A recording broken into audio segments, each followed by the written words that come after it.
It's much hype for me and for everyone. We can just show our fans how good we are, even though we lost in the promotion. Even if NIP lost the promo series, I wouldn't say like they're a bad team. Pretty much everyone had like a season of LCS. Like, of course, we like that experience they have, but I don't think it's gonna be that big of a factor. They're all challenger, we're all challengers, so I don't think much changes in that regard. Eamon was sick, so he got substituted by Shaker. They think I'm the weak link, so if they focus me and I do my job, then we can easily win. Like, it can be a weak link for them as well. But I remember when Shaker first came to the LCS, he didn't like choke off lanes. We know he's a good player and I think he can pull through. Cloud9 has been #1 in NA. I hope we're going to make it. Cloud9 got a lot of hype around them. I'm not sure I support that hype, but I guess we'll see today. If we all play our best, we'll go really good, I think, and we can beat them. For us, it's more that we want to prove that we're still a good team. This is something big, we have to win this. I did not come here to lose. Hello everyone and welcome to the 2014 European Challenger Series, brought to you thanks in part by our friends at Coca-Cola. I'm Joe Miller alongside Trevor Quickshot Henry. Thank you very much, Joe, and I'm very excited to see NIP back on the big stage against one of the strongest new teams in the scene, Cloud9 Eclipse. All of the pros have been highlighting how strong Cloud9 are. Yeah, and it could be a little bit scary here, and it was interesting that they touched kind of on the experience that's lacking there. We'll see how it being under the big lights here on the big stage will affect Cloud9 for that. But for you, for those of you at home that haven't been following this Challenger Series, let's just fill you in on a little bit of how this has all gone down. Obviously, the Challenger Series starting at the quarterfinal stages. Both of these teams actually losing a game in their quarterfinal matches. Yeah, from there on out, though, it was very different stories. Ninjas in Pyjamas have managed to just tear through the entire bracket, earning victories and accruing hundreds of kills along the way. They've qualified here in the final. They took down Tick, Trick, and Duck in their semi-final, whereas on the other side, we did see Cloud9 Eclipse. They actually took out Meet Your Makers 2-0.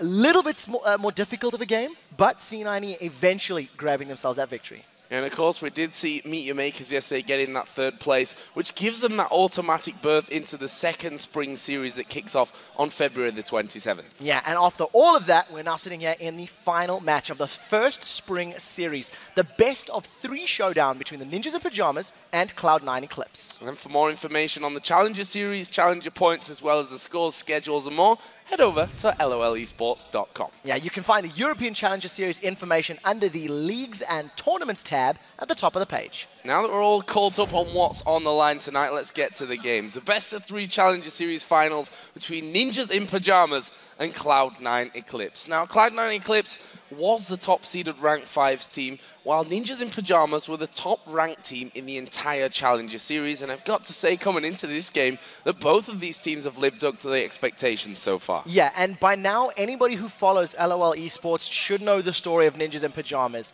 After a disappointing Season 3, they were relegated to the 2014 Spring Promotion Tournament. And in preparation for the tournament, they completely retooled their roster. They brought in 3 members of the Lemon Dogs, Nukeduck, Zorozero, and Mithy. But despite that new roster, the Ninjas in Pyjamas are thoroughly beaten by a relatively unknown squad in the promotion tournament, KMT, or as the fans of the LCS now know them, the first-placed Rocker. Yeah.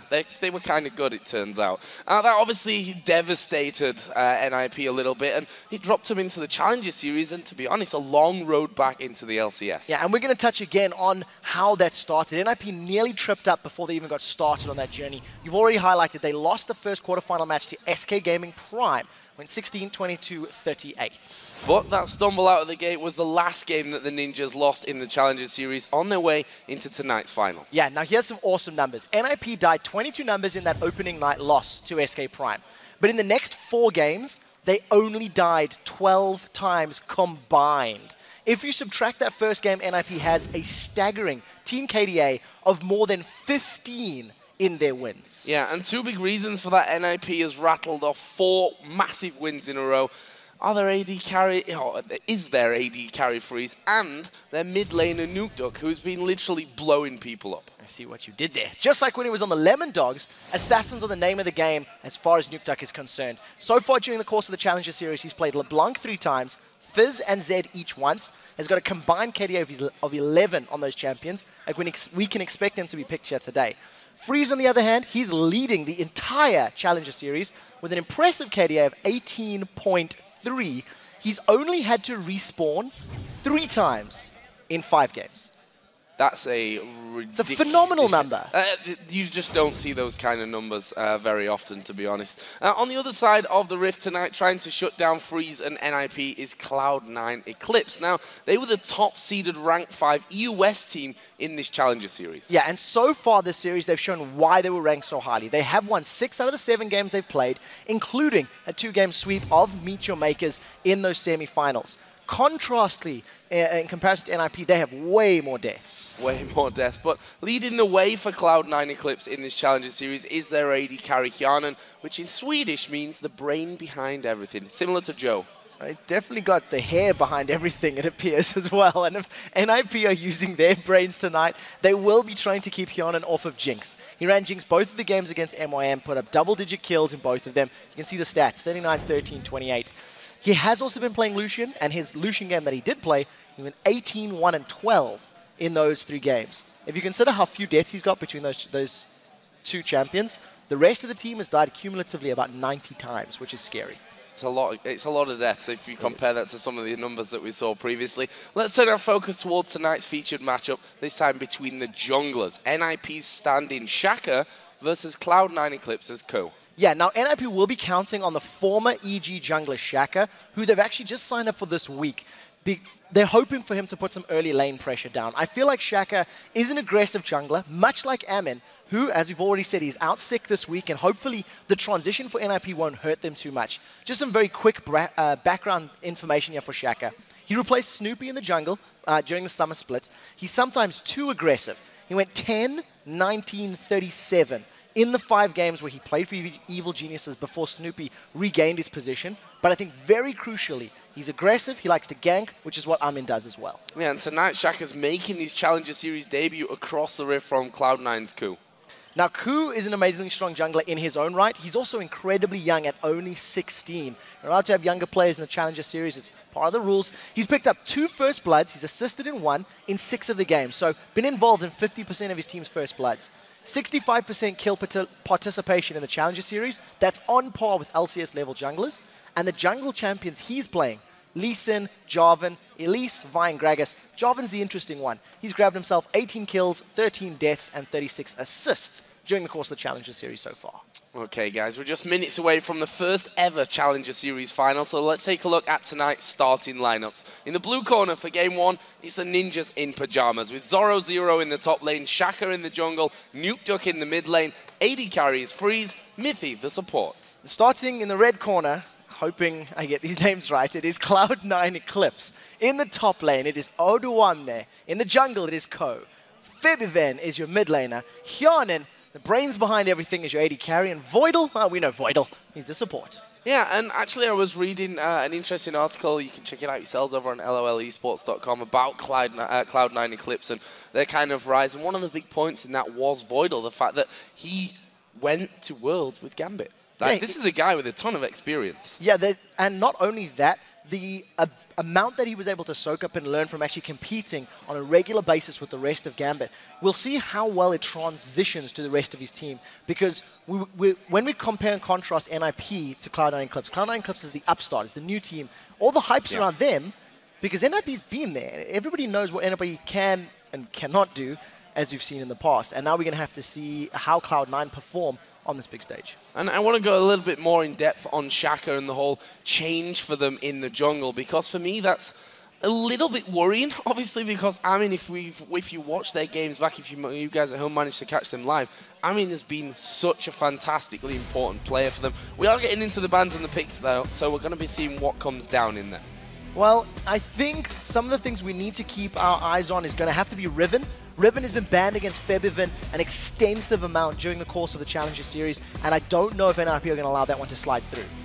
Well, first ban actually coming out here will be Lee Sin, aimed straight at Ku, and I think we will see quite a lot of jungle bans overall coming into this game. You've got your obvious ones in here. I was just about to say Kassadin, and that's taken away first by Cloud9. Elise has to be a concern here. You can see NIP have removed it. This is quite interesting that it's banned on the blue side. It tells me that NIP are more concerned about other champions, maybe the likes of Thresh, maybe even the likes of getting an assassin onto Nukeduck, one that he's comfortable playing. They have not yet banned Riven, so this is something we have to see whether or not Febiven actually wants to pick that champion, considering how well he plays it in solo queue. Yeah, actually the last ban was Zed here, and Febiven played Zed both games against Meet Your Makers. 2-3-12 in game 1, 7-3-4 in game 2. Not massively impressive numbers, but that game 2 performance in particular was really what got his team rolling. On the other side, LeBlanc was banned out alongside Renekton as their final 2 bans, and you were right with Thresh. That was a first pick here. Cloud9 not messing around though, Kale Kha'Zix. So that is a super safe lock-in here on the side of Ninjas in Pyjamas. Knowing that they're not going to be in trouble with the Thresh, they reply very quickly. I want to see what Nukeduck decides to run into Kale. He played Riven against overpowers Kale. It didn't work. And we'll see whether or not 2 months or 3 months of playing and practice will have taught him anything different. We see also that Mundo being locked in there, which if you look at these these top laners, they have a very similar champion pool. Actually, Mundo and Renekton, the only 2 champions that Zorozero has played so far in the 5 games that they've played in Challenger. He's going to get that Mundo this time around with Jinx. On the other side, already that bottom lane locked in with Lucian and Annie. Now, the Lucian and Annie is going to be a very aggressive lane. The amount of poke and the early lane damage is going to be very difficult for Jinx and Thresh to deal with. However, Thresh does have a lot of poke himself. That flay damage is definitely going to work in their favor. And you do see Ninjas in Pyjamas, they're locking in that Lulu mid. It's something that we've been seeing from the LCS players. Alex in particular has run it twice. Yes, it's very strong in lane. Yes, you have scaling utility. But if Shaka on this Wukong isn't going to have impactful ultimates or have enough damage, I'm not 100% sure this is going to work. I think it's a little bit of a brave pick. I think we've been, across the board, quite underwhelmed with what Lulu's managed later on in the games. As you said, strong lane phase, no doubt in that one, but how will it transition into the later game? The final pick, by the way, here for Cloud9 was Trundle there for the top lane for Odoamna. So we're going to be seeing the Kha'Zix in the jungle. This is something that Shook has run a multitude of times during the course of the spring split. It's a jungler that, if you get ahead, is phenomenal because you can stay ahead, you can keep killing people, you can keep shutting them down. But when you're dealing with somebody who's very difficult to kill like a Mundo, you've got the shields of Thresh, and you've got the wild growth from Lulu, it makes getting those kills and getting those resets all the more difficult. So Ko's going to have a tough time as the game scales. We're going to have to see if he can make it count early. And who are you favouring for this one? Just overall, I mean, it's a best of 3. We've already talked a little bit about this one. Is for you a favourite coming into this matchup? I mean, Ninjas in Pyjamas look great. They've had that jungle change. Cloud9, they've got no real experience outside of Voidle on the big stage. It's a really hard one to call for me. There's too many questions. Because we don't know how well they're going to perform with Shaka, how much have they practiced with Shaka? You know, what's the communication? What's the calling going to be like? Who was the shot? Was Armin involved in the shot calling? Like, that alone could signal a weakness for Cloud9. And during the preview video, Shaka himself said, if they try target me, if they try ban me or try to control me, the rest of my team can do their job. We'll see how this works out. I don't know if I like Nukeduck on this Lulu pick, on the champion in particular, because Nukeduck is much like Alexic in the way that if you give him a playmaking champion, he can make things happen. You give him a Lulu that's passive and you don't do anything, you run the risk of being caught out. Yeah, and it kind of surprises me that we've seen that, because if you look at the games that he's played, LeBlanc, Zed, Fizz, all very playmaky, carry, snowbally champions, which for me, Lulu just isn't. That's like almost the counter style to what Nukeduck is. I'm hoping for NIP's fans and for their sake that they can prove me wrong in this one, but we are into game number 1, the final of the Challenger Series here between Ninjas in Pyjamas and Cloud9 Eclipse. And of course, do not forget this is a best of 3, so we'll see who's going to grab that title and who's going to end up walking away with the most Challenger points. It looks to be another defensive start here from both teams, which is the norm these days. We don't see too many invades, we don't see too many moves going forward, and I think with all those points on the line, it's going to be smart. It's a little bit of a dance party in it. Bit of a dance party, and I always have to come back to this point about Kale. If you get rolling, if you make it late enough in-game, Kale is an absolute beast. I want to touch on that earlier game by Froggen, obviously, where although he was basically 1 versus 5 by the end of it because he was the only one that had got that strong, he could have tipped the balance of the game. We'll see how that one all gets going here. As we've said, so many questions really to be answered, especially with that man Shaka coming in for Ninjas in Pyjamas. So you've touched on the fact that Febiven's Kale is going to scale very well. You know, the longer the game goes, the more of an impact he's going to have. Both of these teams actually scale very effectively. You know, I think that you've got Trundle that's going to become this mega tank killer. You've got Mundo that's going to become a mega tank.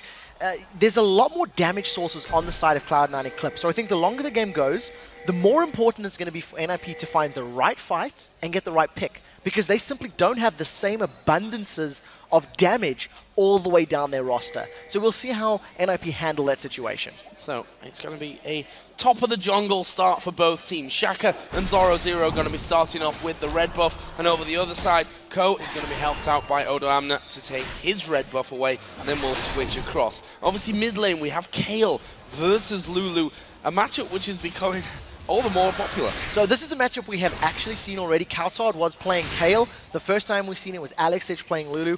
In the early game, Alex was able to get a kill onto that Kale just by out trading. What you tend to see with the Lulus is they go cooldown reduction in their runes, Russian Athenes, and it allows you to get 2 Glitter Lancers off 1 E. And that's basically why he becomes such a lane bully. Good trade here between Nukeduck and Febiven, but as it stands, it's about even. This is going to be a very, very interesting game. If you just join us, don't forget, it's a best of 3 game. So one team going to need 2 wins to take that one home, and the title here for our first split in spring. Down on the bottom side there, we just saw Shaka with that Wukong starting to move on towards his red buff. And in the bottom lane, actually, it's Ninjas in Pyjamas that are doing all the pressuring. So an early level 2 for Freeze and Mithy has allowed them to sort of zone Hyanin and Voidle a little bit out of the way. The range on Jinx and Thresh, plus I think the early damage is a little bit higher. Voidle needs to get a little more aggressive. He's been hooked. He's been hooked, but I'm not sure that they could get a kill from this one. There's a stun down from Voidle, and he just puts that damage right back in on Mithy. Took good damage from the minions in there as well. Considering that Hyanin hasn't taken any damage at all, that trade was actually in the advantage of NIP. What I'd like to see from Voidle with that Annie, charging up the stun, get that Pyromania ready, and then continuously auto-attack. Have the threat of stunning Freeze up, because the follow-up damage from Hyanin's Lucian can be very high. They've caught Hyanin. There's another hook coming in. Zappy's actually going to land this time around. Mithy down below half HP. In the end, though, again, they couldn't pull any further. Just simple trading going on. Bit of power play in that bottom lane. I don't think Voidle actually even landed any damage on his W either there, so we'll have to keep an eye on who's landing their abilities. As it stands, Mithy and Voidle going quite aggressive. Shaka making the first potential move of the game, and literally as we start to say it, he decides to recall in the tri-bush. This top lane between Trundle and Mundo should actually be a little bit of a farm fest, even though Odoamne's got that Ignite. It's going to need a few more items before he can really threaten getting a kill on Zorozero. Yeah, and if you think about it as well, looking into the 2 junglers coming in, until level 6, especially for Wukong, there's not really much CC to get anything going. Slows is basically what they've got there to work with in that top lane. This mid lane might be a little bit different though, with a bit more burst ability available to the 2. Now, we heard during the preview video how all of the players, they all in Challenger, etc. But Nukeduck, I believe coming into yesterday, if not still today, held the #1 ranked position on EU West. And we'll see if that's going to affect this game. Ko, level 4, snuck himself into the bush. There's no vision here from Ninjas in Pyjamas. So if Annie gets a good stun down, maybe they're going to follow it up. Not too many minions and just going to back away. I think Ninjas in Pyjamas completely felt that one coming as well. They noticed that, hang on a minute, Cloud9 are pushing that bottom lane out heavier than they've been doing all game so far. And that signal that jungler was maybe waiting there, pushing through the brushes for them. And funnily enough, Ko is actually coming back down on towards this bottom lane. But at this point, it would take a dive to be getting in on any action. Yeah, and it's a bit of a risky play diving with a Kha'Zix or anybody similar until you've got Kale's help with that intervention. So Cloud9 Eclipse just going to back away from that one, continue this sort of passive bombing. We talked a little bit about the players. Zorozero is a top laner that is touted as being one of the best, if not the strongest in Europe. A lot of the pros that we were talking to about this match were specifically saying how Zorozero is expected to do well, and we're going to have to keep our eyes on him on this Dr. Mundo. On the Mundo, a champion which, as I said, he's played a lot of. 3 out of the 5 games that they've played in Challenger, he has played with Mundo and won them all. Interesting stat for you there. In fact, they've only lost 1 game, so not that hard. That was on a Renekton either way. But up against Odoamne, also is in a similar position. You know, Trundle, Renekton, Mundo, Shyvana. Kind of typical top lane champion pools that both of these guys have. Yeah, definitely not trending towards those AP champs that we're seeing a little more in the LCS. As it stands, another hook. This one catches Hjarnet, but he's going to be able to just dash away. And again, Mithy he's been good with his death sentences. I think he's landed all the ones that we've seen thus far, but it hasn't really garnered them any sort of lead or any sort of kill potential. Look at both of the supports. They do both have Ignite as well. So if anybody gets too low, then we'll be in trouble. Febiven's going to be the first one to get ganked. He is, but I'm not sure they're actually going to be able to do all that much for him. He's level 6. He's got intervention. Shaka didn't have his ultimate available, so they had nothing to really hold him in. There's another hook down bottom. Hjarnet going to get flayed. He's on top of the traps here, but Freeze taking a lot of damage. Can they finish off Hjarnet? There's the Lantern taken in. There is the barrier from Hjarnet coming through. The Zap will do it. Have they got the damage to kill Voidle here? Freeze will actually fall to Voidle. Mithy realizing he can't do much more. It's kill for kill down the bottom, but first blood, NIP. Yeah, trading the advantage goes to NIP thanks to Freeze getting the kill bonus, thanks to him getting that additional gold from first blood. A nice play actually that the hook from Mithy caught Hjarnet off guard, wasn't anticipating Mithy going in. I didn't think he was going to follow up with that secondary active on the death sentence. Nevertheless, we do see Freeze coming back into lane. BF Sword as well as the boots. So damage will be even, but Freeze is going to be able to kite and dodge a little bit more. Ko may be the next target. We'll see if he's going to jump on Zorozero. He doesn't have his ultimate. He's going to go in. Yeah, and he's baited totally into this one. There's a pillar going down, a flash, but that won't help when Kha'Zix's going to jump on top of you. Ko picks up the second kill for Cloud9. That was a lot of burst coming down. The subjugate into instant ignite meant that Zorozero lost his defensive statistics and he couldn't regenerate with sadism, so he just got melted by that damage. I actually think it was very good that Ko was the one that got the kill credit because you need that additional gold on a jungle Kha'Zix. If it had gone to Trundle, who we know is going to get tanky, we know has tools to make himself more beefy in team fights, it's less efficient. So almost smart play by Cloud9. This is a smart play from NIP though, knowing that the jungler was on the top side of the map, knowing that Trundle was up there as well. Obviously has no teleport, which Zorozero does have. He used that, by the way, to get back into his lane after going down. He's now in there with that giant spell. NIP said, we've got the stronger team on this side of the map. Let's just go and take the dragon. Exactly what they did. 300 gold lead. Yeah, and it worked out perfectly in their favor. We'll see. It's interesting. I wonder who would have made that call. Whether it would have come from a player like Shaka or whether it would have come from somebody like Mithy or Freeze or Nukeduck, you know, one of the ex-LCS players that's been on this stage. They grab that one. They're going to have the timer for it. We'll see if they want to challenge. Voidle's returning back to lane with that Relic Shield as well as the Doran's Blade. So already a difference in itemization. I want to see how Voidle's going to be last hitting, if at all, to spread some of that gold. Shaka actually nearly died to his red buff there. I'm sure you guys at home noticed the blinking red health bar of his, and he actually backed away from it there and decided to go home to heal. But we are seeing those first blue buffs coming out. Actually, Nukeduck already has his, and there is one for Febiven as well in the mid lane on Kayle. As I said, both of them now up to level 6. And Shaka, once he hits that level 6, which should be very, very soon here, he's going to get interesting. He's currently a couple of levels behind, actually. Yeah, so Ko does have that additional kill under his belt for extra XP, and we've seen Ko in the lanes. He's leached some CS from both bottom and top lane. Not necessarily, you know, killing it, but just the experience working in his favor. So that is a testament to him being level 7. I believe that Shaka has just hit level 6, so he's got his Cyclone available. He's going to need to combo it most likely with a good death sentence from Mithy if they want to get more kills. And you can see Shaka immediately moving to the bottom lane. There's no vision further up the bushes here for Cloud9 Eclipse. So we could see a Lantern gank, or Snecker's just going to sneak in. He's got it with Decoy. There is a Decoy, and there is a Cyclone. Have they got the damage to finish this one off? The hook actually missing. There goes Tibbers down, and they've hardly taken any damage there, to be honest, Cloud9. NIP have to back away. Shaka nearly went down even. Shaka ate every single bullet of the culling as he was trying to spin with that Cyclone. Spin to win did not work out for him this time round. And a nice defensive play from Cloud9 Eclipse. It did cost them both of their ultimates. However, they didn't burn any of their summoner spells. So very nice just backing away from that. I think Shaka needs to get way more tanky if he wants to try and sustain damage. But with Mundo on the team, we're most likely just going to see him building damage items. That was interesting. Zorozero didn't have a ward down in river, doesn't have his flash after he used it last time when he went down up there to the gank, but Ko deciding actually he's going to get back onto his jungle path, and looks like he's going to try and come in there through the lane, which is, for me, is the long way around, but we can see the ward, so there we go. What's very important to note about that is that Cloud9 have pulled Ko up there the moment Ignite comes off cooldown. As Ko was running into the bushes, Ignite had just become available now for Odo1 there to use.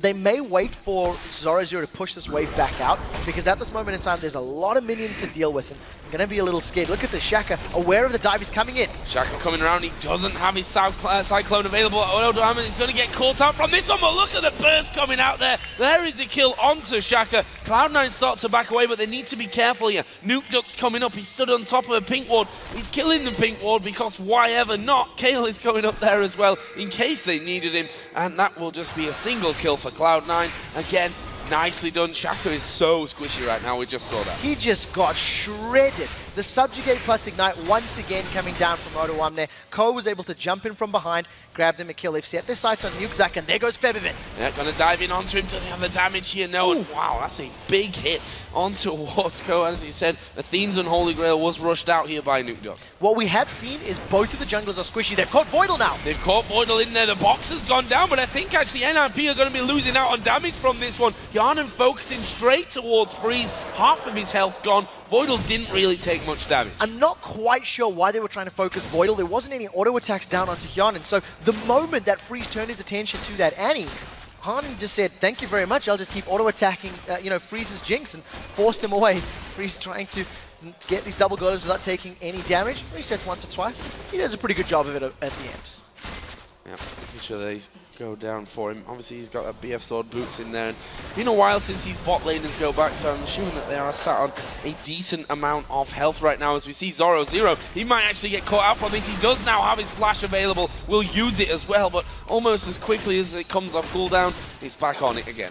So a difference in approaches here as far as the lanes are concerned. The only ganks we've seen from Ninjas in Pyjamas has been for Freeze and Mithy. Shaka tried to make it work, and then he responded to a gank in the top lane, which didn't work in their favor. Now, NIP have been caught out. There's Tibbers. Look at Febiven coming from the Tribush. Yeah, this could be very, very dangerous. They could dive this one. They have intervention available, but we see from Cloud9's side, they want to play this very, very safely. I think problem was they didn't know where Shaka was there. Nuke Duck had started to move down a little bit on the river as well, so better safe than sorry. Yeah, I completely agree with that. And in terms of the dynamic of play, Cloud9 have been much more proactive in trying to find ganks and trying to roam. Every time a fighter's rocked up in that top or bottom lane, Febiven has attempted to move, has attempted to roam. It hasn't worked out just yet, but we'll see how well he continues to scale. He's a little bit behind on CS to Nuke Duck, but it is somewhat to be expected. It is quite difficult to deal with that Lulu in those early levels, thanks to the slow, the shield, and the constant auto attack harass that can come down. So just nailing his red buff down there. Easy damage for him, easy kill. There's that one. We'll see where he goes. Actually, mid lane, not really had much focus put into it whatsoever up until now. I was expecting, honestly, a little bit more in there with players, of Febiven and Nuke Duck's kind of caliber from this. It's mostly because of the champions. Kale, without a couple of items on her belt, is actually not all that scary. And in addition to that, Lulu needs some assistance from other champions and from other lanes to really try secure kills and get them locked down. So that's why that mid lane has turned into a bit of a farm fest. The one thing that Ninjas in Pyjamas have done well, they secured the first dragon of the game, realizing that Cloud9 were up in the top lane. Now they've started the second one off. They've got a lot of members around. If Cloud9 want to challenge, they have to go soon, because this is going down quite quickly. It is going down quickly. Ko is going to jump in there and actually will steal that one away. He all stealthing out of there, and that is a great steal from them. There's the culling coming out, which should stop Shaka actually getting in to do anything, and well, that is a mega bonus for Cloud9 right there. You cannot afford that to happen. Shaka still got his smite up. Didn't expect it at all. I think Shaka was not anticipating Ko coming in there, get caught napping a little bit, lose the dragon, and that's something you have to ask. Is that going to affect Shaka's mentality? Is this something that can throw him a little bit off, considering he's the sub, he's the guy that was brought in to replace Armin, who is a jungler that, to be brutally honest, helped carry Ninjas in Pyjamas to this final. Along with Nuke Duck, I'd argue with that one, as up until now, well, he's doing what we said Lulu's do well. have a great laning phase, but is he going to be able to have the impact later? And look at this, Odo Amna going 1-on-1 versus Zorozero, chomps down, and he's taken 3 or 4 turret hits in there, hardly lost any health for it, and that was just a simple 1v1 under the tower. Shouldn't happen. No, it definitely shouldn't. But when you've got that Trundle with Subjugate available, with Ignite available, there's nothing you can really do. Zorozero's gone for Flash Teleport. He should be making plays across the map, maybe even have used that teleport of the Dragon and picked a fight on behalf of Ninjas in Pyjamas. As it stands, he's playing a little bit passive. He's down on CS, he's down on kills, and the fact that Trundle's already got that Blade of the Ruined King at 15 minutes, and he's getting kills, and now they're on the inner turret, this is a great position for Cloud9. Yeah, Shaka coming up from this one, but are they scared of Shaka at this point? No. I don't really think they are. Odo Amna even putting damage down onto Shaka there, forcing him to decoy underneath his own turret. Oh, and here is Ku waiting. Nukeduck actually wards right on top of him, spots him out, and that's always dangerous when that Kha'Zix is, you know, he's really quite got rolling, got that pickaxe in there already at 101. I want to see where Ko actually does decide to itemize, if he's going to go for maybe an early Last Whisper, alternatively a more traditional item, which would be the oh, we do see Febiven has been caught by Nukeduck. Yeah, he does use the intervention there, but that Ignite ticking away on him! And that is the beauty. You think you've got away from the Pixie, but actually no. No, Pix just flying behind. There's the clear launch. Now Odo Amna is the one in trouble. Subjugate comes down. Subjugate coming in from this one, and all of a sudden Zorozero's thinking, hang on a minute, can he get through this one? He's got no Ignite here though, Odo Amna, and he's gonna surely go down to Zorozero, who's trying to lifesteal back there, and Zorozero gets through it. So importantly to note, Zorozero is able to basically win that fight with his ultimate and a Sunfire Cape. We do see, oh, that was close. Odo Amna didn't have Ignite. Now naturally, if that was available, Zorozero would not have won. However, Zoro knew that it wasn't up because it was just used to kill him a minute or two ago. If Zorozero can continue picking fights at the right time, he can try pull himself back into that lane. He's now even on CS, but he's backing away. He needs to play a little bit safer.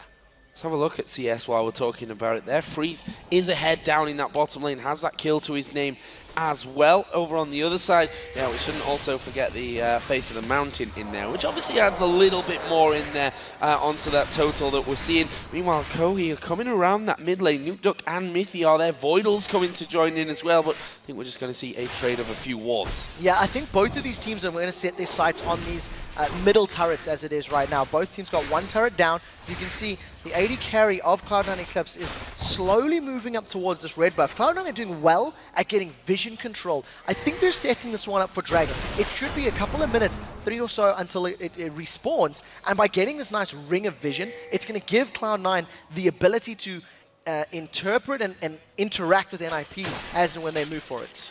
Well, they were actually trying to just catch them out, I think, here. Down on that bottom lane. Nice chompers going into the brush will reveal, but will they hold on to the turret? Actually, Ko going right up in their face from that. The hook won't land. The turret, no, he needed one more auto attack. Minions, just enough. I think the last minion that was alive there, a single auto attack. Cast the minions too strong, and that will be the turret going down. Nukeduck, however, is causing some problems for Febiven in the middle lane. Yeah, he's starting to pull ahead now. Now that Nukeduck's got the makings of that Lich Bane, he goes for the Lich Bane to add additional damage, whereas, you know, Lulu doesn't have normal damage dealing spells. So we'll see how he makes Febiven's life more difficult. The rest of Cloud9 are trying to react, but Nukeduck's backed away in time. Had that ward in there, which was just out of range of that scan. And now they move up towards that top side of their jungle where the red buff is now available. Nukeduck knows of the pink ward in there because he was used to clear out one of their own wards earlier on. But do you want to really face check into a brush? No, you probably don't. Knowing that Kha'Zix was around there somewhere. Currently 1-0-1, you don't want to get him rocking and rolling because he's already got that last whisper in. So whichever team makes the jump on their opponents first is the team that's going to be able to get kills. And what I mean by that is Shaka and Ko are super squishy. There's no defensive statistics there. We've seen how quickly both of them have been melted. You've got Febiven and Nukeduck who've both got ultimates that save somebody's life. But if they get bursted down by all of the damage that's sitting on either of these teams, if you polymorph Kayle, then knock her up with a Cyclone and get some auto attacks from Jinx, that's going to be a dead Kayle before she even gets out of the Munchkin form. So I think vision and finding a pick is very important for both of these teams and both of their compositions. He's now moving up towards that mid lane. Actually, this is good damage that he's putting in on towards Febiven.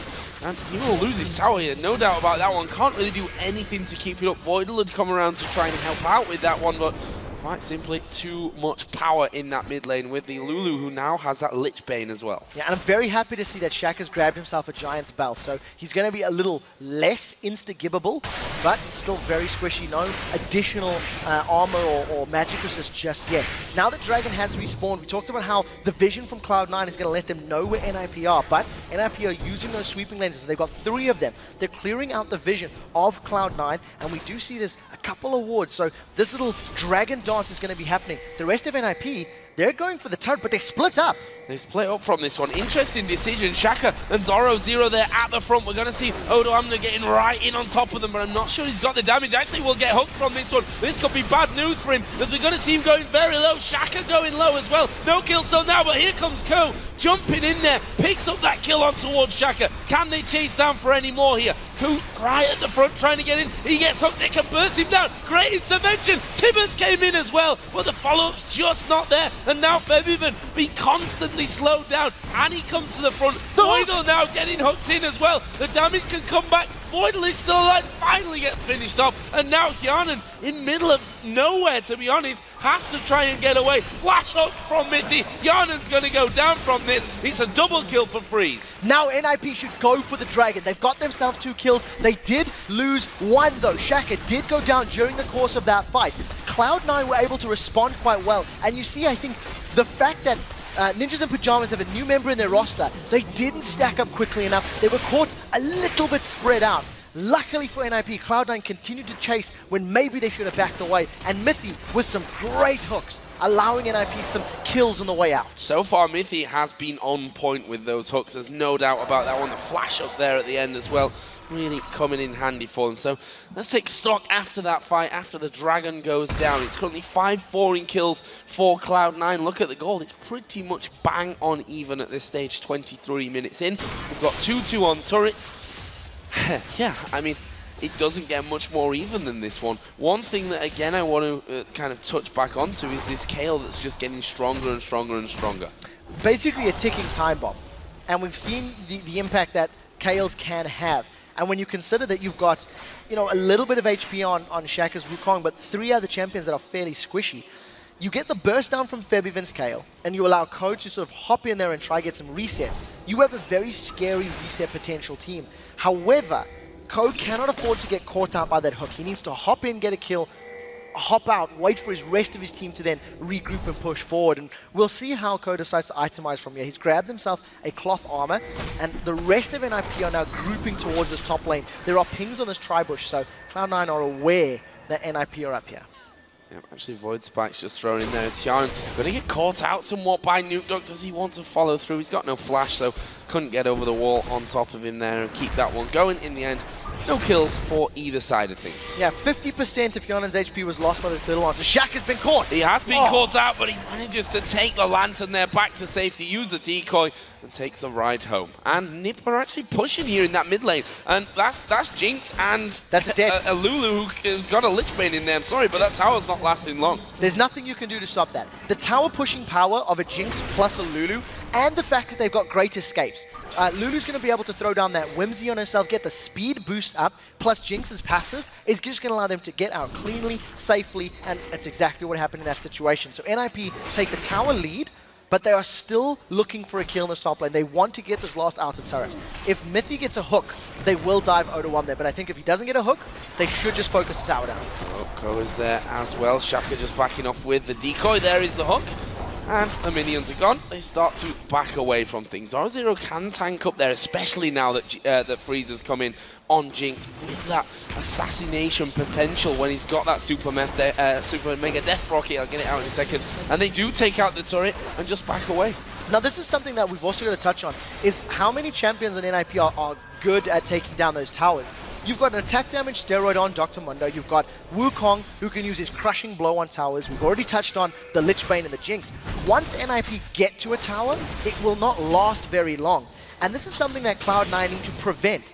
They've got some very good engages. They can Ko that can jump in with intervention. They have Voidle that can use that Tibbers for a stun. But they're not necessarily the best at defending those sieges. You know, they don't have the longest of pokes. There's going to be a lot of pressure on Cloud9 to find those opportunities to engage. Still a tense one here. Ninjas in Pyjamas have now gained the gold advantage. albeit around about 1,000. Not a massive lead for them, but we can see a few more items starting to appear on this one. Randuin's Omen finished along with the Sunfire Cape for Zorozero. So he's already going to be immune more or less to those AD champions, and obviously unless it's 3v1, 4v1, whatever. Still, for me, though, he needs to get that Spirit Visage in there as quickly as possible because, well, Febiven's getting stronger and stronger. Yeah, and I think the key for these team fights is going to be which top lane is going to have the biggest impact. You know, you've got two, almost steals that blue buff from Freeze, but I think with Zorozero going full tank, there's no, you don't tend to build damage items in Dr. Mundo anyway. Odoamne can shut him down quite efficiently. If I recall correctly, when Rocket played Fnatic for the first time, Zazis was the one playing Trundle and Soaz was playing Dr. Mundo, and I distinctly remember Soaz being caught by a hook, having his stats stolen, and like Dr. Mundo, full tank, was killed very quickly. I think that's what Cloud9 want to try do if these fights happen, because if Zorozero and Shaka get to the backline, get to Hyanan and Voidle, they can wreak havoc with the Cyclone and the damage that Mundo can put out, the sustained ongoing damage. Yeah, and the tankier the better almost for that Subjugate ultimate coming out of Odoamne. Let's see now what the other team can do when it comes to pushing turrets, because they're going onto this middle outer turret. There's a box down from Mithy. He's taken a lot of damage. Shaka's going to come spinning on through. Turret goes down finally. There is Tibbers. 2 kills, actually 1 kill, I tell a lie. One of them coming down there on towards Thresh. Can they get any more? Code is going to go down. Hyanan is trying to get some kills as well, but everyone going so low Super in that Mega one. Death Rocket. Nuke is coming through here as well. The Super Mega Death Rocket, where is it? Why is he not going to go for that one? Is he going to... I don't think it's enough actually to kill Odoamne, so they'll keep that one up. And Zorozero going to pop his ultimate here. They might look to push back, you know. 2 for 1, tower and 1 for 1 as far as the fight was concerned. Cloud9 diving under the turret after Febiven was caught. Mithy actually committed to that one, landing a good death sentence. Once again, we see Cloud9 starting off the fight well, but then I think maybe overcommitting or staying too long, and that's what allowed NIP to grab themselves a kill. We did also see Ko just make a beeline for Freeze. Great replay here, and I'll focus on Febiven being caught out. The rest of NIP are trying to respond, and also take note that the top lane is not there. Zorozero only just started to teleport in, so this whole fight, Cloud9 felt that they were 5v4. We did have a very good Cyclone from Shaka, and you see Ko, he manages to jump in, get a kill, leaps out, and now we're back in a fight. Now we are back in a fight. Febiven is dead in this fight though. Around the dragon, hook comes through, doesn't quite land onto Ko, but that gives Ninjas in Pyjamas now the dragon. They can't challenge for this Cloud9. They came in there to try and stop that happening, but NIP take that one away. They're now 2,000. Not quite. 1,500 gold in the lead of this one. We're back to 660 kills. NIP still have the turret lead. Yeah, and that particular dragon engage, if you notice, there's not a lot of vision past the dragon or past the river for Cloud9 Eclipse. So Febiven actually walked in there basically blind. I think part of the reason that he got caught out was just that, they didn't have enough sight to work with. You see Zorozero a little bit overextended. He's going to back away and get out cleanly from that particular situation. But now Ko and Shaka both getting more tanky. Aegis of the Legion picked up for Shaka. We're seeing this week more Aegis into Lockets than any other week of the LCS so far. And of course now for the Challenger Series. I just want to point out the AD carry builds at this point as well, because Freeze, 4-1-1 on that Jinx. Bloodthirst, a Phantom Dancer, Last Whisper, and going up to what I think is going to be a Banshee's Veil for him in there as well. He is pretty scary right now. He is, and it's also a slightly different build from what we actually see from Jinxes. We tend to see the static shivs on them because you can get that magic damage from the critical of the shiv, plus the splash damage from your rocket launcher and really kill waves very quickly. This time around, Freeze has just gone for even more damage. Once he eventually gets to the likes of that Infinity Edge, he's actually going to be able to deal with Odoamne because there's so much damage that comes down from Jinx and a minigun and that attack speed steroid that she has.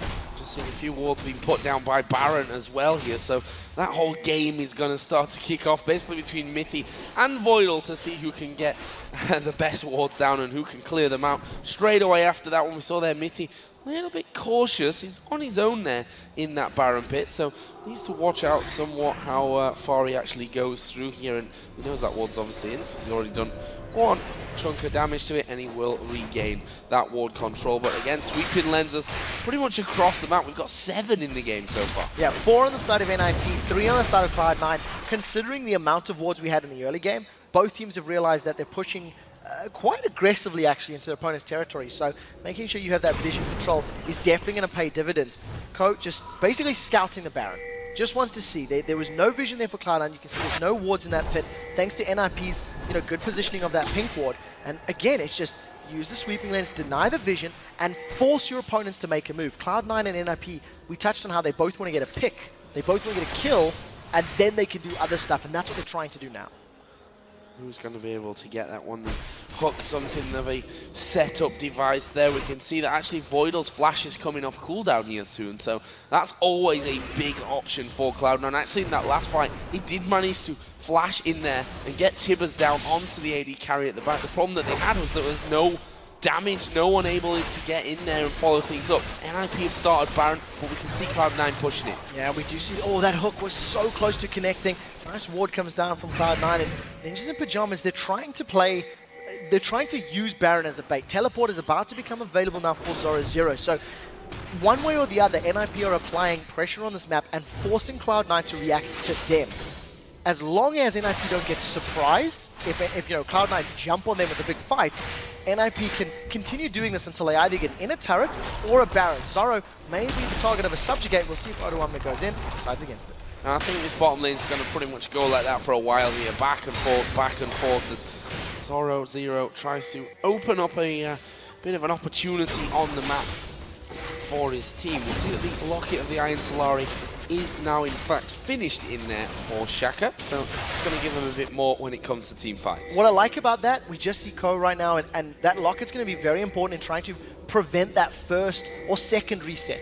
You throw that Locket down on the initial burst, and if Ko jumps into a fight expecting to get a kill in a reset and all of a sudden he's going to burn through that shield, it makes it a lot easier to focus him down and kill him. He doesn't have that mobility, so we'll see if Shaka's timing on that ability will be good. Still sitting on that single Giant's Belt is his only real HP item, and Odoamne and Zoro, the exciting tank wars continues. Exciting is one word for it, that's for sure. There's Ko using that sweeping lens outside of Baron, and they now have almost full control of that one. That's the annoying thing. Yeah, cleared out the ward and they just plop one straight down in front of you. You can't do anything about that. Second one coming in. Now Cloud9 getting back towards the middle. So a tense period, and you can see why. This is, the Challenger Series final. It's the first game of the best of three. Both teams still testing the waters a little bit with each other. Ninjas in Pyjamas don't necessarily have the strongest of siege compositions. They don't have super great poke. They've got Lulu that can throw out glitter lances, sure. But you don't have a Ziggs, you don't have a Gragas to sit and poke your opponents down and force them to take damage, which allows you to put damage on the turret. So that's the reason NIP are now stalling out this mid-game and trying to find ways to make make Cloud9 come to them. If Cloud9 are jumping on NIP, then NIP's composition is great. They can react, they can fight. On a similar token, Cloud9 doesn't have a very good tower sieging team themselves. They've got even less poke. And in order for Cloud9 to make something happen, they have to all in you. So similarly to day one of the week, slower paced games, teams with a little bit less clear initiation. Voidle can flash Tibbers, but that's always risky. Of course, Mithy, if he gets a hook, that's definitely a way in. You can see there, the blue buff was taken away. They've got ward control down on that bottom side here, and they're setting up a little bit of a trap. And, well, I'll build it up with throw the hook a little bit too early there, Mithy, but that's okay. Voidle just got a ward down, but there's another pink ward to stop that actually from giving them the vision, which means that Cloud9 have to start to come through here. They need kind of the man ward to be in position, which should be Odoamne. He's the tankiest of the bunch, but are they going to kick it off? Well, Dragon is going to go low. They've caught Odoamne, and there's the flash! Yeah, flash Tibbers. He actually caught 4 men in there. Ko is surely going to go down. No, intervention gets onto him in time. Odoamne right in the front of them. They're actually focusing on the tank, and they're going to kill him off as well. The Ninjas in Pyjamas can turn around from this one. Ko's going down. Febiven's going down. The big chase comes in as Nuke Duck gets himself a triple. There's the slow on to Voidle as well. This is going to be an ace. Wow! Max range hook from Mithy will finish it. It's a quadra kill for Lulu. I'll take everything back that I've said about Lulu not being effective later on. NIP get the ace. They're going to have the dragon and maybe an in-him turret. They got exactly what they wanted. The Ninjas in Pyjamas composition wants you to jump on them, then react. We've seen the Locket of the Iron Solari coming down from Shaka. That actually prevented the first reset from Ko jumping in. They forced him down low. We had to see the intervention being used on Ko's Kha'Zix, but he used all his cooldowns, so it didn't matter. Ninjas in Pyjamas then just clean house. With the slow from Glitterlance and the movement speed increase from Freeze's Jinx, they get themselves 5 kills rather, a Dragon and a Baron, and now an 8,000 gold lead in about 40 seconds. And here's another look back at that fight. Look at Voidle's Tibbers here, 4 many core. Now, if Febiven had been a little closer and got some Righteous Fury swings down, that would have helped. That would have been splash damage on that that E, which would have been great. And even better, if it had been a Kragus or a Ziggs, they could have popped Ninjas in Pyjamas. But Febiven is so far away from the beginning of the fight, and he joined so late. It's basically over. He needed to be a little quicker, maybe even needed to flash in with Voidle. A little bit of, dare I say, miscommunication from Cloud9 in that Voidle was so far forward and nobody else reacted in time. Yeah, I actually think that Febiven called that one to back away, or someone had called to back away, because he had already changed direction, was headed back towards his own jungle. So, well, Cloud9, we were talking about Ninjas in Pyjamas, they're the ones with the replacement jungler in here, a position which is probably the most key when it comes to communication. And from what we just saw in that last team fight, it seems like NIP have the advantage there. They've now got Baron, they took that last Dragon, they're 4-3 up in turrets, and they're going to try and push some advantage with that Baron buff on. Yeah, I think with the Baron buff and the fact that they've got themselves a nice big lead now, and the fact that Zoro's actually grabbed himself that Thornmail is going to be very difficult to deal with, considering 3 of Cloud9's members are auto attackers. They are, don't really want to be smacking him. Now NIP are going to start the siege using the good range from Freeze. He gets the minigun out, and that's going to be another tower. Oh, no hook this time. That was a bit of a brave flash. Yeah, he flayed first and then threw the hook. Didn't quite work out for Mithy, but that can sometimes happen to you. He's been hitting hooks left, right, and center all day so far, so let's not criticize him for the one that's missed. Nukeduck actually clearing things out as well inside of the jungle. We've seen what kind of impact he can have here. And in the meantime, Ninjas in Pyjamas just sticking outside on the Sepsezor hook going through it. Had the right direction, just not quite the range. Well, look at this, Febiven and Ku, they're coming in behind. They want to try and play the pincer move here on towards Ninjas in Pyjamas, and look at this, they're chasing after Ku. Lucian's outside the base as well. Odoamne comes in, and they fall straight back in. Little bit of a ballsy play positioning-wise there from Cloud9, doesn't work. Yeah, they did get the ultimate out of Ku as well, so if a fight were to break out, they've already got a small advantage. We see Lulu pushing the mid lane. Zorozero's tanked about 7 turret hits and is hardly taking damage. Freeze continues using max range on that Q to smack down the turret. They've caught the troll, and they're not going to go in yet. Not going to go in for that one, and we saw Zorozero underneath the tower. His regen absolutely massive right now as Odoamne comes out the base, puts in the pillar. There's the box going down. Tibber's got 3 of them, but have they got the follow-up damage this time around? Odoamne again is in the middle of them. There's Ku, doesn't quite get the reset on towards Shaka, but they do manage to shut down Nukeduck. Can they get any more from it? Slow landed onto Freeze, but Ninjas in Pyjamas already backing off. I think Cloud9 are happy with what they got there. Yeah, Nukeduck needed to be a little bit closer to that fight. He didn't get little lances off really. He did have a decent enough wild growth, but Cloud9 just got all of the damage onto the right targets. Odoamne just tanked through so much of the damage that Zorozero and the rest of NIP were putting out. So, pretty good fight for Cloud9. And this is the problem that NIP have. They're not particularly strong at sieging. They got some good damage in the top turret with the Baron buff, but they're at such risk of being engaged upon by Cloud9 Eclipse that they backed away instantly as soon as that fight began. Yeah, I mean, Zorozero, he can sit there and tank the turret hit, but it means that his team needs to close in. And we've seen that Cloud9 not scared of getting in there and doing the dirty work and getting the fight started. I mean, just to look through Zoro's items, Randuin's Own, Spirit Visage, Sunfire Cape, Thornmail, he's got another Giant's Belt in there. He's got about 4 million armor right now. Those turrets don't do anything to him. Nothing at all. And sitting close to 4,000 hit points. However, you do have Odoamne that can steal a very large portion of those stats. True. So as long as Odoamne gets on him and the rest of NIP can't respond, it can work out well. Cloud9 are now setting a bait. They've been sitting in this bush. They've got pretty good vision control. The rest of NIP, however, have now started to back away. Nukeduck may find himself in trouble. He's going to go for blue. This is going to hurt. It's not just going to hurt. It's going to just be death for him. Odoamne gets the kill in the end. And, well, sometimes a little bit unfortunate. Actually, they're going to keep going for this one. That's a good pillar coming down. Actually, I say good. It kind of blocked them from getting through the jungle as well there. I think the troll was a little bit too hefty to squeeze through. Kale did get through there in the end, but Cloud9 not able to chase on, but they might be able to do some damage here onto this turret, if not take it down. Yeah, Cloud9 have definitely got the ability right now. We'll see whether or not Voidle wants to go in. The flash has already been used from Voidle, so Tibbus is still up, I believe. I don't think he casted it. Rest of Cloud9 chasing in. They've hooked Odoamne, but you don't want Odoamne. There's Tibbus actually. He's tanking up the turret. The rest of the team is trying to defend. There's a hook coming in on towards Ko, but they didn't follow it through. Freeze is there. Still 20 seconds until Nuke Duck comes up in this one. Another hook goes through. Super Mega Death Rocket not going to do a whole lot. They don't get the finisher that they need, but there's the dive in. Voidle is going to have the intervention on him. Febiven going to turn around, pop Shaka, force them back in. They grab the troll once more, but have they got the damage here? I think he just wants to escape. That's a great pillar going down,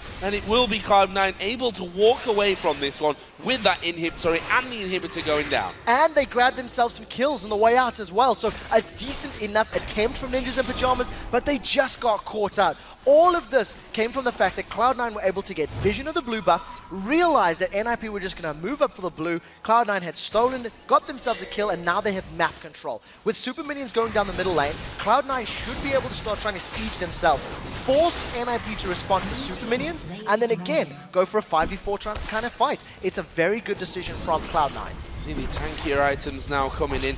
Thornmail was completed for Trundle. We've got now Randuins on both top laners and both junglers at this point. There's an Infinity Edge for both AD carries. Infinity Edge, Trinity Force, Bloodthirst, the Last Whisper coming out for Hjarnan at this point. On the other side, a little bit more defensive statistics in there with that Banshee's Veil for Freeze. So Freeze has not died more than once this game, and he's played very safe. If you think of all the team fights, Ko has tried to make a beeline from trying to jump on him, and Freeze has not fallen victim to it. All the rest of Cloud9, they're grouped up. If anyone goes forward, this is going to be so scary. This could be game. Oh, this is bad news. This is real bad news for Ninjas in Pyjamas. They're going in towards Freeze, but Odoamne taking a lot of damage. Super Mega Death Rocket comes through. They have to use the intervention, but look at the tank. He's getting blasted down. Zorozero's dead. Can they get any more? Ko moves forward there. That was the decoy from Wukong. Baron is live here. They've turned around. They're going to take it. Now, Cloud9 are going to be able to secure this Baron. So much was invested in just defending the members of NIP in that fight that they needed to back away. Ninjas in Pyjamas have made the same mistake within 3 minutes. They face-checked their blue, they had very little vision in the river, and they just walked straight in there. Cloud9 was sitting, waiting for them. Now, Cloud9 grouping towards the top inner turret. They steal the blue buff again, and they're going to start challenging for this tower. Blue buff for Gale. Tower is down.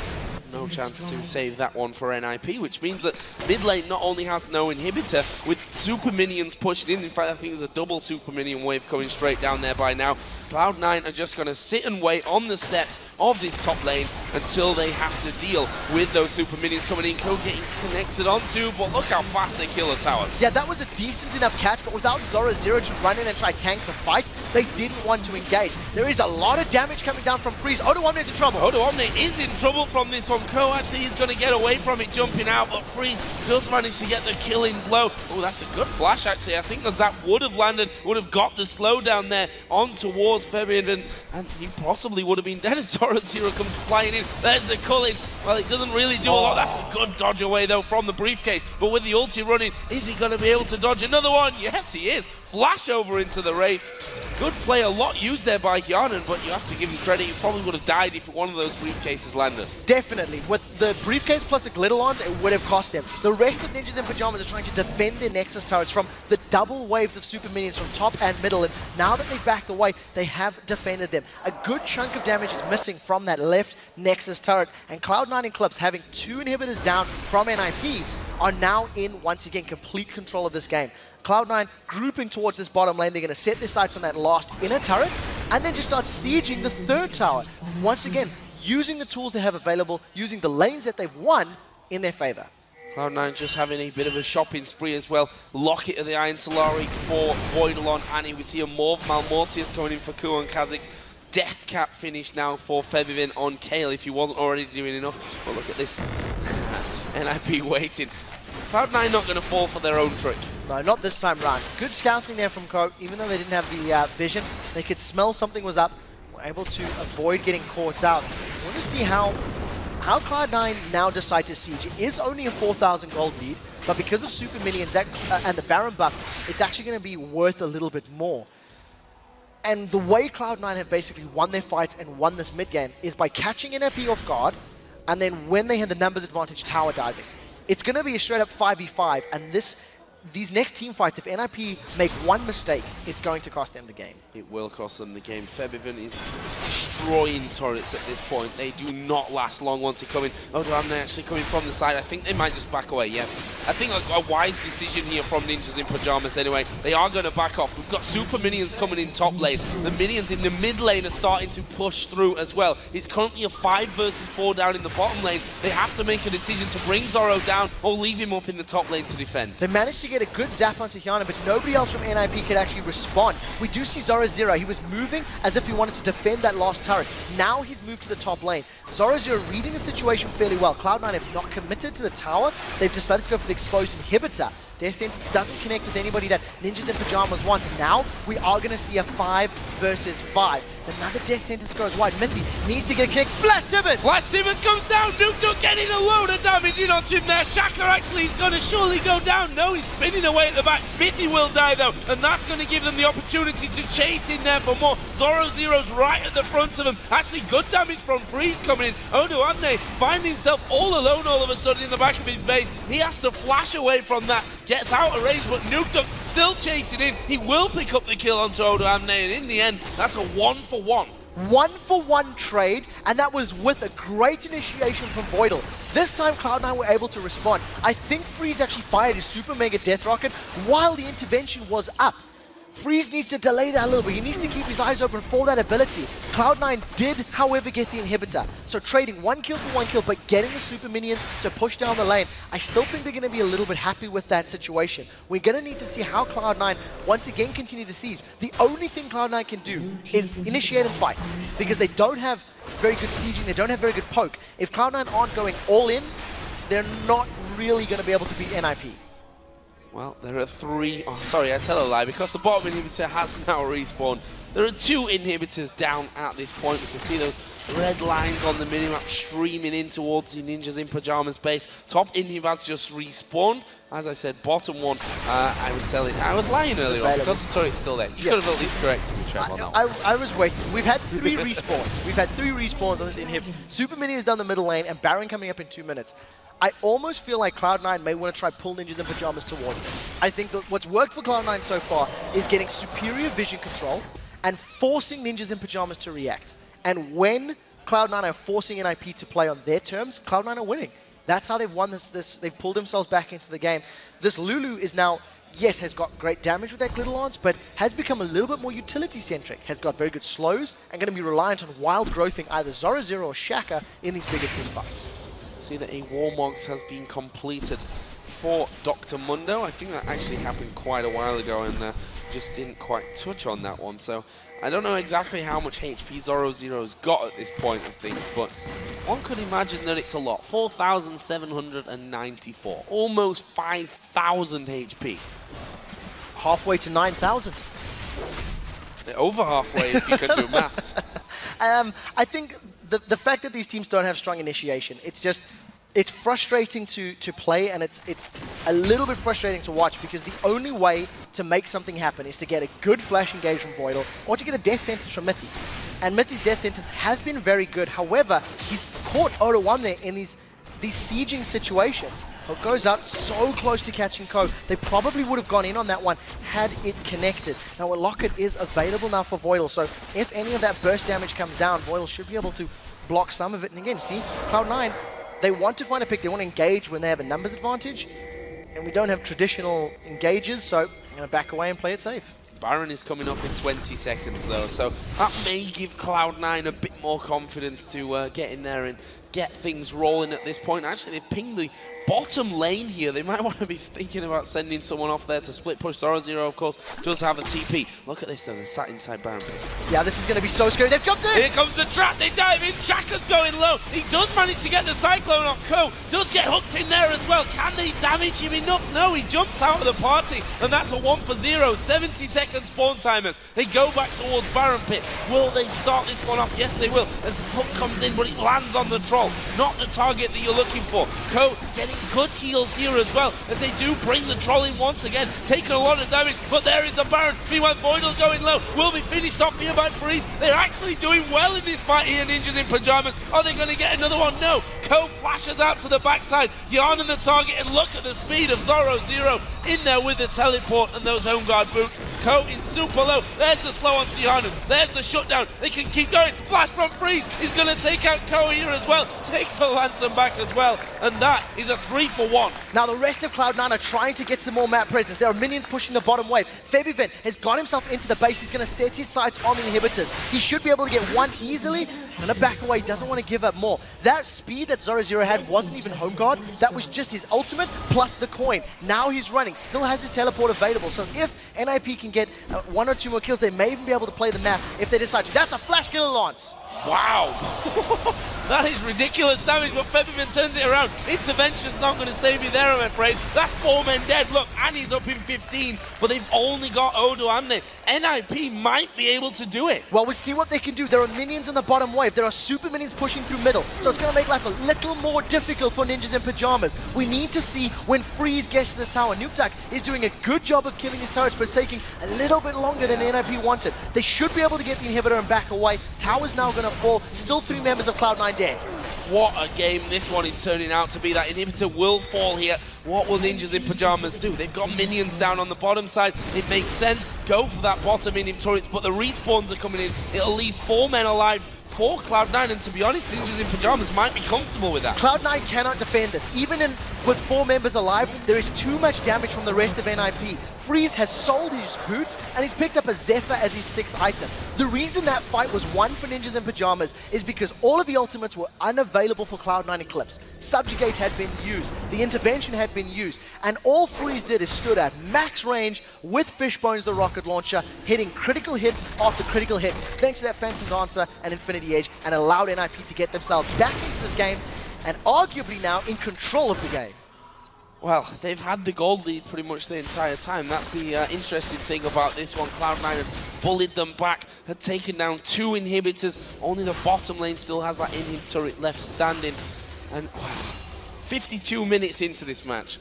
This is what we were hoping for here from the Challenger final. We weren't quite sure what to expect, but this is what we were hoping for. Extremely close match here in Game 1. And yes, it's a best of 3, so we've got maybe 2 more to come after this. We can only hope for 3 50-minute epics like this. I have to admit the mid-game was slow, and that is because of the compositions that these teams have put together, and we are now once again going to be in the exact same situation we have been previously. Cloud9 are looking for a place where they can catch NIP off guard. They're playing the Death Bush game right now. Ninjas in Pyjamas so far have got themselves quite tightly grouped up, but there are 2 Guardian Angels on the side of NIP, which is very important to note. Cloud9 want resets, and you can't get resets if you've got the GA. So, just leap to safety. That was a little brave, in my opinion. And look at the movement speed there just from Winston. Zorozero's gone in on Cloud9. This could be the fight. He's going in for this one. Odo Amne actually taking a lot of damage from the backside as well. He stood on the choppers. They've hooked him in. They can finish him off here if they wanted to. But there goes Tibbers down into the rest of the team. The shutdown comes down. Ninjas in Pyjamas are losing men. There is the Guardian Angel popped of Shaka. They'll wait around and they'll kill him straight off from that one. That is going to be 2 kills for 1. For the first time this game, Freeze is way out of position during the course of a fight. The Tibbers did come in. I think that's just the bear running around. There he is. In the fight, Voidle once again with a great stun in the middle of the team fight. And Freeze needed to be further back. Once Cloud9 threw down the shield and just committed to the fight, Oduwame and Co. managed to find him, kill Freeze, and instantly Ninjas in Pyjamas realized they didn't have enough damage from the rest of their positions, and they tried to get away. Luckily though, Super Minions have actually grabbed the first Nexus turret against Cloud9. This is absolute madness, this game. I'd like to actually just look at Nukeduck for a second, because I think I just saw some pretty astonishing numbers on that. 738 AP. That is why Febiven just got popped earlier. You get the Glitter Lance, plus the damage from Help Picks, plus the Lich Bane proc. And that is just going to melt. But there's a couple seconds between each of those combos. So, you know, if you can focus Nukeduck in that small period of time where you can get Febiven and Co to jump on him, you may actually be able to take him down. But as it stands, both teams, 90,000 gold on the board. You're hitting peak damage, peak survivability for everybody. And whoever just gets caught out basically dies. NIP moving again towards this top side. Only Zorozero going to show himself. We seem to be in a bit of a repeat of how that last fight all got kicked off, with people hiding in different bushes trying to catch each other out of things. We should mention, though, that Guardian Angel of Shaka's is down and out if they should fight now. Ko, however, has his available. So that is also very important to know. Somebody like a Kha'Zix who can, you know, go down, allow his teammates to get a kill, come back up, and then continue casting spells is very key. At this stage in the game, you touched on the fact that Lulu's got that 720 ability power. I just quickly looked at it, a plus 100% move speed on Whimsy. On a W, because of the scaling utility, basically doubles your move speed. Of course, there is diminishing returns to be factored in. Right now, NIP, they caught Ko, didn't commit. Cloud9 still trying to defend the tower.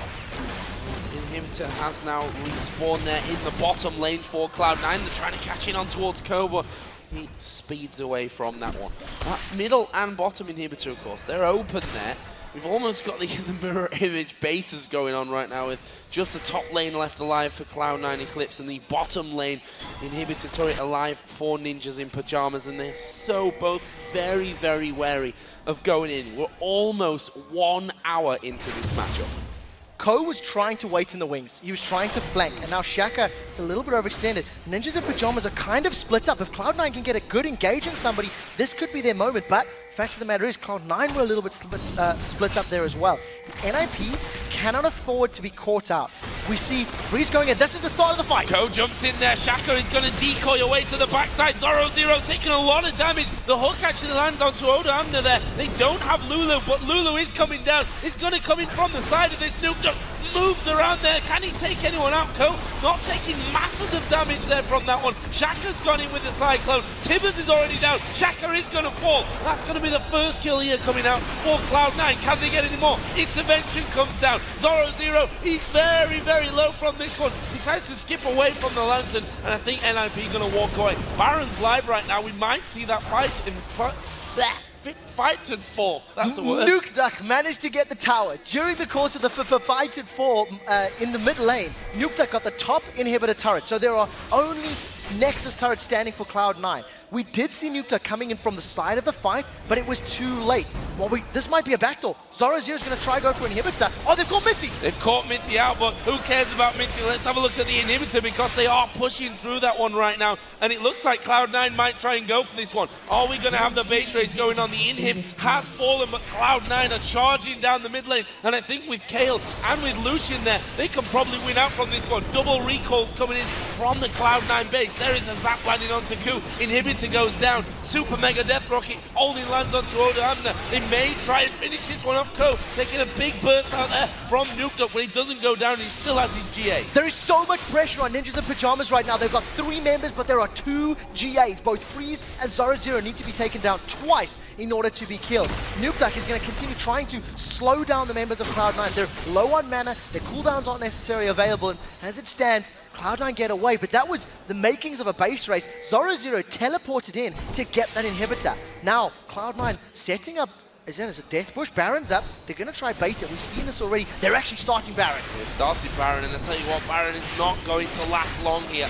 We need to be very careful. Down to 4,000 HP already. Down to 1,200. It will be Cloud9 to pick that one up. Shaka's in the middle of them. He uses his ultimate. There's his Guardian Angel. It just came back up after this, but it won't mean that he gets away from it. Ku will pick up that kill. They got the Baron. What's next? Cloud9 going home for a shopping trip. That was a 4 versus 1. Mithy was not in the fight. He was at the base, so we didn't have a death sentence. We didn't have a box. There was no play. Shaka attempted to steal, but he didn't even get his smite off. Once again, Shaka not landing the smites. He lost a dragon earlier. He didn't succeed in the steal this time around. And even though he had the GA and the wild growth with his Cyclone, Cloud9 didn't really care. NIP had decided to back away from that fight, and we're just going to hit the pause button for 1 more minute. We're approaching 100,000 gold on either side of the map. It's 10-8 in turrets. Inhibitors, well, all of Cloud9's inhibitors are open. There's 1 turret left guarding that bottom lane for Ninjas in Pyjamas. Cloud9 are now pushing. They're the ones with Baron on. Are they going to try and utilize that here to finish the game? 20 seconds before Shaka comes up. If Cloud9 want to engage, it's going to be probably Voidle once again starting it.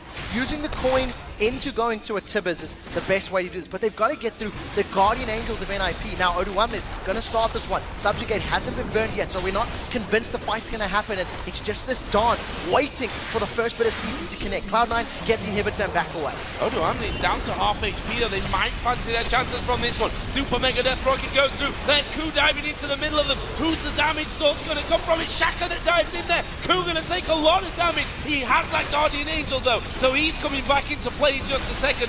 Freezes there at the front. They've caught out Oduwamne, but he's super tanky. He won't be able to walk off for now. Yarnan actually being burst down by Nukduk, who sadly for him doesn't have the mana to finish off. But is he going to be able to finish off? I may be telling a lie. The GA is popped. Mithy's going to wait here, flaying backwards a little early there on the wall, and Yarnan gets the kill. He's got lifesteal. He's having to go at Mithy. Can he finish him off? Yes, he can. Double kill for Yarnan. Insane. The brains behind everything. Yarnan manages to grab himself a double kill after coming up from the Guardian Angel.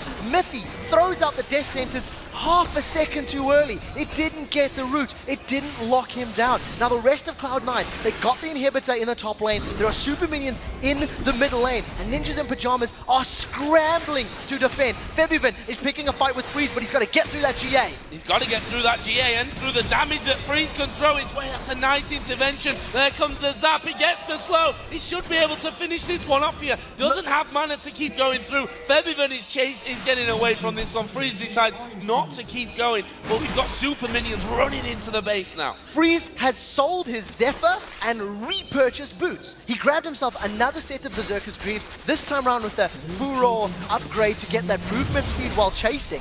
And it's very interesting because the one fight that NIP lost was when Freeze was caught. He's valuing the mobility right now. Cloud9 backed away. The rest of NIP defending the Nexus turrets. Everyone's going to respawn, and we're going to do this all over again. Whew. What a game. I cannot believe how close and amazingly interesting this one is. Look at the goal. Both teams over 100,000. We're over an hour into the match. We're tied on kills at 20 apiece, 10-8 in turrets, and it's just game one of a best of 3. It's mind-boggling. I think Cloud9, both teams actually have made good plays and have made misplays when it comes to getting caught up, when it comes to these team fights. And the only thing that has really sort of been consistent is that Cloud9 have had control of the map for longer than Ninjas in Pyjamas have. Cloud9 have got more inhibitors down over the course of the fight. They've had super minions pushing into NIP's base. NIP has always been playing defensively, but that's because of the composition of NIP. They're not necessarily the strongest at setting up a fight because the only initiation they have is the death sentence. Now, Cloud9, they've gone all in. Yarnan went very aggressive under that tower. They've got the last inhibitor turret, and they're on to the third final inhibitor now for Ninjas in Pyjamas. Yeah, but they're scared of it, and there is the coin pop. They're going to go chasing in from this one. There is the Cullen going back onto them, but Voidle taking tons of damage from Freeze. They have to back away here. The support is too low. There goes the Super Mega Death Rocket. Doesn't have enough damage. They back away. NIP have got to push the waves out once again. Yeah, Cloud9 got the last remaining turret, so all entrances to Ninjas in Pyjamas base are now available to them. They only have to get to those Nexus turrets. NIP cannot afford to overextend. If Ninjas in Pyjamas go past their red and blue bus and so much as sneeze in the wrong direction, Cloud9 can easily backdoor, grab themselves inhibitors, and potentially the game. Instead, Cloud9 have grouped up. They think they've got Zoro a little bit out of position. Oh, that hook was so close to Ko.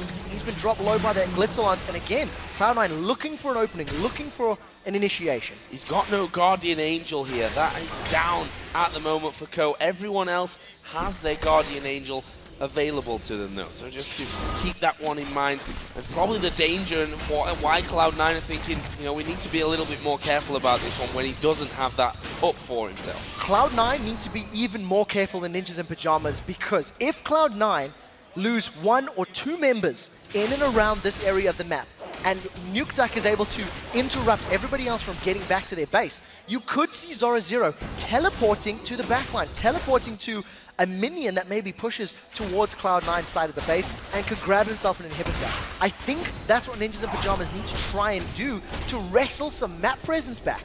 As it stands, NIP, once again, they're staying even, they're winning fights. I mean, as far as every metric is concerned, it looks close, but it's not been NIP in control.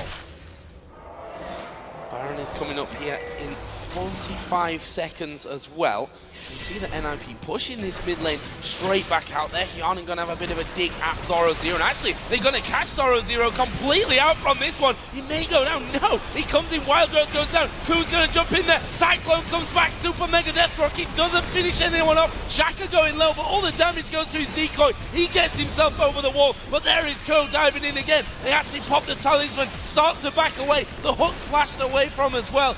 Crazy stuff, no one dies. Zorozero was so close to going down, he had to burn everything to stay alive. That was also great escape from Shaka. Realizing he was about to get killed, so he throws a ward down and uses his Nimbus strike over to the Wraith camp, allowing himself to get out cleanly. Now, Ninjas in Pyjamas feeling that they're more confident, they're going to try and siege up this inhibitor. Cloud9 have already recalled. Ko has got himself full HP. Look down the ultimate. There's nothing really available for Cloud9 with the exception of intervention. They're going to pick this fight. Ko's gone in! Here comes the party as Ko dives in. He actually gets his GA pops here though. The hook brought him right down and they were able to finish him off. Can they actually kill him? No, Mithy dies at the backside. Shaka gets a Wild Growth onto him. Freeze gets his GA pop. This is not good for Ninjas in Pyjamas. There is a kill on Freeze.